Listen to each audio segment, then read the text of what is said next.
Yo lo estimo como de la mayor centralidad para la vida de la República. Y entiendo que hay dos grandes ejes de la discusión en el debate nacional. Aquel que tiene que ver con el tema de la igualdad ante la ley, la justicia y la lucha contra la impunidad, y aquel que tiene que ver con la igualdad económica, la equidad, la justicia social. Son los dos grandes ejes del debate nacional. Y creo yo que esos dos grandes debates están reflejados en la boleta. Y me parece que la discusión que aquí tenemos va mucho más allá en términos de tiempo y momento de esta discusión. Es un cambio estructural en la vida de la República. Y por eso no debe hacerse menos, porque en realidad tenemos un modelo de justicia absolutamente quebrantado, fracasado y una profunda deuda del Estado mexicano en materia de justicia. Los indicadores son altísimos en materia del desastre, pues. El recuento de daños es realmente ominioso. Todos los organismos internacionales en la materia han dado recomendaciones muy elaboradas al Estado mexicano. Acabamos de tener el examen periódico universal. México recibió más de 270 recomendaciones de los países integrantes del Consejo de Naciones Unidas en la materia. La Comisión Interamericana de Derechos Humanos hizo uno de los más elaborados informes en su visita en Loco en 2015, donde remarcó justamente el grave problema que existe no solo en la debilidad institucional en materia de justicia, sino en el gravísimo problema de la distancia entre la ley y la implementación. El Estado mexicano ha venido avanzando eso. Y tenemos ante nosotros la oportunidad histórica para cambiar este modelo, el modelo de justicia. Y debo decirles que incluso el continente ha avanzado de manera extraordinaria en esta dirección. Muy triste y lamentablemente México ha quedado muy rezagado en esta discusión. El modelo de transformación de la justicia en Argentina ha sido en ciertos casos paradigmático, donde incluso la revisión de la justicia transicional de manera gradual ha llevado incluso a la división en materia de trabajo complementario y justicia. En Argentina sí se dieron a la tarea de crear una fiscalía autónoma e independiente. En Colombia hay un trabajo extraordinariamente paradigmático a partir de la Constituyente del 91, que ha venido de manera sistemática generando no solo una fiscalía en términos de atención de justicia, hoy por hoy, emblemática inclusive la atención a las víctimas. La ley de víctimas en Colombia ha generado un padrón de más de 7 millones de atención a víctimas. El esfuerzo que ha hecho el Estado colombiano no tiene precedente, porque decidieron encarar el proceso literalmente de la deuda del Estado colombiano en materia de justicia y víctimas. Fenómeno similar pasó en Brasil. No podría entenderse lo que está sucediendo en Brasil en términos de la autonomía e independencia del Poder Judicial. Fenómeno similar pasó en Costa Rica. Costa Rica, pequeño país, grande en potencia e instituciones, ha dado ejemplo al mundo porque fue de los primeros en la región que tuvo la capacidad de llevar a expresidentes a la cárcel, Costa Rica. Mismo Guatemala. La intervención de instancias internacionales ha sido decisiva para fortalecer en un momento clave, como consecuencia de los acuerdos de paz, lo que sucede con las instituciones de justicia. Chile ha dado todo un proceso de transformación de la institución de justicia e incluso es, digamos, pionero en el modelo de justicia oral. Paraguay mismo ha dado un trabajo extraordinario en la reforma de la justicia. O sea, lo que quiero poner en la mesa es que el diálogo que han tenido las sociedades latinoamericanas en materia de la respuesta del Estado de Justicia ha generado un rediseño institucional y estructural. Ha llegado el tiempo que México haga eso. Ese es el tiempo para que México haga eso. Y yo debo decirles que si no entramos a la reforma del artículo 102, vamos a perder una oportunidad histórica vital. Es fundamental que el nuevo tiempo de transición democrática tenga en su contenido sustantivo el cambio del aparato de justicia. No solo tiene que ser una nueva ley orgánica, lo que yo celebro, y celebro los aportes que han dado distintos actores de la sociedad civil, algunos de ellos aquí presentes. Agradezco, reconozco la valía de muchos de sus aportes aquí reflejados. Es vital, celebro la apertura para eso, presidente, me parece un signo muy positivo. Y me parece que el dilema que tenemos es cómo respondemos a la deuda que tiene el Estado mexicano en materia de justicia. Es un clamor. La semana pasada estaba yo en una conferencia en la Universidad de Madison, en Wisconsin, y me decían, México es un Estado fallido. Déjenme referir qué pienso del Estado mexicano. Es una especie de queso gruyere. Es un Estado lleno de hoyos. El más grande de ellos, la justicia. Por eso esta soberanía no puede hacer a un lado el tema de la reforma 102. Pero además, no solo en términos del tiempo y momento histórico que significa, el clamor de la gente, todos los que hicimos campaña con pie a tierra, todos recibimos el clamor de la gente en materia de justicia. Todos en nuestras oficinas recibimos gente que nos viene a ver para ver qué se puede hacer en materia de justicia. Todos en nuestra casa de atención ciudadana tenemos filas de gente desesperada en materia de la no respuesta de atención de justicia. No podemos no responder a ese clamor. Afortunadamente hubo la sensibilidad, el entendimiento, sí la fuerza, pero también la sensibilidad para detener al fiscal Carnal. Hubo un reclamo político fuerte a la oposición y hubo la sensibilidad del gobierno, en entonces mayoría, para entender que no se podía ir adelante con un fiscal Carnal. La correspondencia a este momento histórico es que quienes tienen ahora la mayoría tienen que ir más allá adelante, no la administración de ahora de gobierno de la justicia. Miren, en el proceso de transición democrática que vivimos en el país de 2000 en adelante, uno de los grandes fracasos y de las razones de la traición a la democracia fue cómo se decidió el criterio de las instituciones autónomas. Cuando se resolvió mal el INE en 2003, ahí fracasó la transición democrática. Ahí empezó la reversa. Y se remitió a la fuerza de los votos, no a la fuerza de un pacto de Estado. Pero ¿saben cuál fue la enorme gravedad de eso? Que cuando en el pacto de 2003 se pervierte el INE como institución autónoma, ese modelo se replica en todos los institutos estatales. Ese modelo se replicó en todas las comisiones de derechos humanos. Ese modelo se replicó en todas las instituciones de transparencia. Aquel modelo que era el buque insignia de la transición democrática para la constitución de poderes de Estado fue herido de muerte y se replicó la mala práctica que llevó al trauma del 2006, del que apenas estamos saliendo. Por eso no es menor la discusión de la autonomía e independencia de la Fiscalía. Por eso tenemos que entender lo que significa incluso cómo podemos reproducir las buenas prácticas. Si este Senado se equivoca y si este Senado no reforma el 102 en los términos de autonomía e independencia, esta soberanía va a mandar un mensaje a todos los congresos estatales que los fiscalitos carnalitos se valen.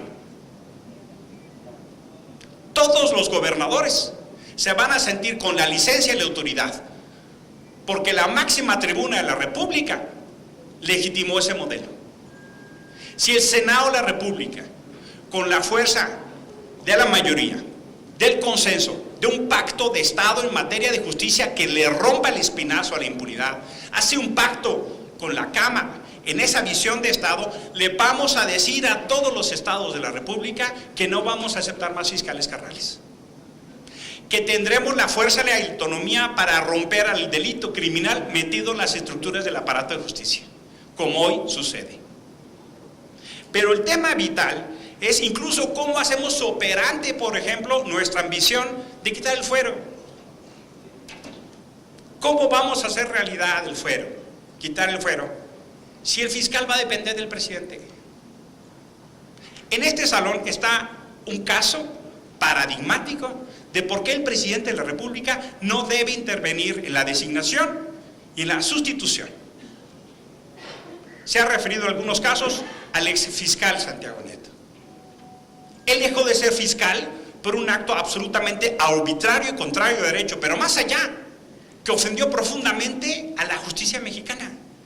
Justo cuando el exfiscal estaba avanzando en caso paradigmático de justicia y corrupción, fue destituido. Es la mejor demostración de por qué el presidente de la República no debe tener la facultad para sustituir al fiscal.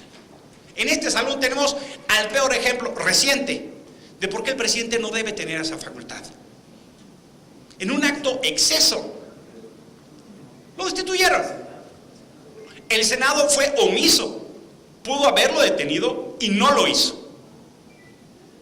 Por eso mismo tenemos que generar la condición, uno, para que no pase eso, y dos, para tener el remedio. No es mantener la atribución lo que corrige el problema. Es la consistencia del modelo que no permita que ese tipo de cosas vuelvan a suceder. Y también debo decir, hay una enorme discusión de cómo podemos utilizar la noción de autonomía. El principio tiene que ver con la no injerencia de otros poderes en la designación. Ese es el primer principio, la no injerencia de otros poderes. Pero cierto estoy que la discusión no es entre dependencia y subordinación a los poderes fácticos o criminales. En el intermedio, estoy absolutamente claro que el Estado mexicano sí cuenta con hombres y mujeres cabales, honestos y transparentes que puedan desempeñar esa función. El dilema no es subordinación o criminalidad. Ese no es el dilema. El dilema es los mejores hombres y mujeres al servicio del Estado con la vocación de Morelos, de siervos de la nación, para cumplir la función de Estado para proteger. Una de las principales razones del pacto social, llamado Estado, es seguridad y justicia. Por eso el pacto social de Estado está en riesgo. Por eso la gente resuelve las cosas por fuera. Por eso hay linchamientos, por eso hay ejecuciones, por eso hay otro tipo de mecanismos de solución, porque la gente no está acudiendo a las instituciones. Ese diagnóstico lo sabemos y lo tenemos todos. No podemos hoy, con una nueva mayoría que nos dice constantemente, y yo respeto, que hará historia, que no hagamos historia en la transformación de la justicia. Tan estamos de acuerdo que en el artículo 13 transitorio se establece que habrá un periodo de 1 año para convocar un foro para la reforma 102. O sea, el mismo dictamen reconoce eso. Ya lo está estableciendo. Entonces, hay una noción de acuerdo de la reforma 102, está establecido en el 13 transitorio. La diferencia es que creemos que lo temporal tiende a lo permanente. Si empezamos transformando, y este transitorio, no lo hacemos transitorio, lo hacemos principio de acción ahorita, tenemos una condición estructural extraordinaria para la reforma. Me hago cargo que hay cosas a favor en la ley. No quiero regatear las cosas aquellas. Felicito y subrayo. Hay algunas en lo particular, haré mis comentarios, no es el momento.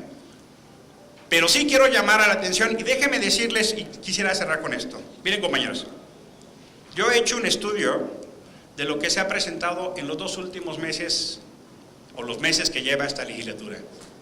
¿Saben ustedes que el 15% de las iniciativas que se han presentado al Pleno son de carácter punitivo?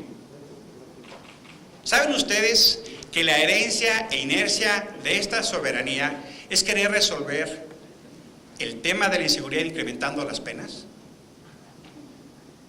Nosotros, como soberanía, estamos repitiendo el error de alimentar al monstruo del populismo punitivo. El 15% de las iniciativas que hemos visto pasar delante de nuestros ojos y escuchado con nuestros oídos y eventualmente corredactado son incrementar penas, incrementar delitos, incrementar sanciones, creyendo que así habrá más procuración de justicia. Colegas, la inercia que esta soberanía tiene en materia de inercia punitiva me preocupa profundamente. Nosotros y nosotras mismos estamos presentando iniciativas peleándonos a ver quién castiga con más severidad. No, colegas, no es incrementando las penas, es haciendo que funcione la justicia. La primera oportunidad que tenemos es esta fiscalía. Está en puerta una muy preocupante iniciativa sobre prisión preventiva oficiosa. Es absolutamente contrario a los estándares internacionales, absolutamente contraria a todas las recomendaciones que han hecho los expertos. Se quiere acudir en abuso, la prisión preventiva, de delitos que no tendrían que ser así. Entiendo, por supuesto, la preocupación central de la corrupción. Entiendo, por supuesto, la preocupación de los delitos en materia electoral. Hombre, fui consejero electoral, luché contra ellos. No es incrementando las penas, no es llenando la cárcel de pobres como ha pasado. Es con justicia eficaz. De nada sirve que la pena sean 15 o 10 años si nunca se actúa. El principio de transformación no es presentando iniciativas donde nos peleemos a ver quién sube más las penas. Tenemos que romper la herencia y la inercia que se está dando en esta legislatura, en esta misma. El 15% de las iniciativas son de carácter punitivo. Más penas, más años, más castigo para satisfacer al monstruo de la opinión pública, como si con eso se procurara justicia. No, colegas, yo quiero advertir del riesgo de eso. Todas las sesiones tenemos propuestas que suben las penas. La gente ha dicho en los foros de pacificación, cosa que le reconocí al próximo secretario: ¿dónde están nuestros hijos? La gente ha dicho de manera reiterada: ¿quién es la persona que me entregó a mi esposa destazada en una caja? La gente está cansada de eso. Y no hay razón para que con la misma velocidad que se quiere aprobar este dictamen no reformemos el 102. No hay razón. No hay razón para que con una visión de Estado y altura democrática no generemos las reglas de entendimiento que den la garantía que una fiscalía no va a ser utilizada para perseguir al presidente de la República. No hay razón. La congruencia democrática obliga en este momento histórico a no dejar pasar la oportunidad, compañeros. Por todo lo que he dicho, yo voy a votar en contra del dictamen. Voy a poner mis comentarios en lo particular, pero sí estoy absolutamente convencido de que la Fiscalía, en una independencia y equilibrio inteligente de poderes, puede generar un proceso y momento de transformación histórica. Muchísimas gracias. Muchas gracias, senador.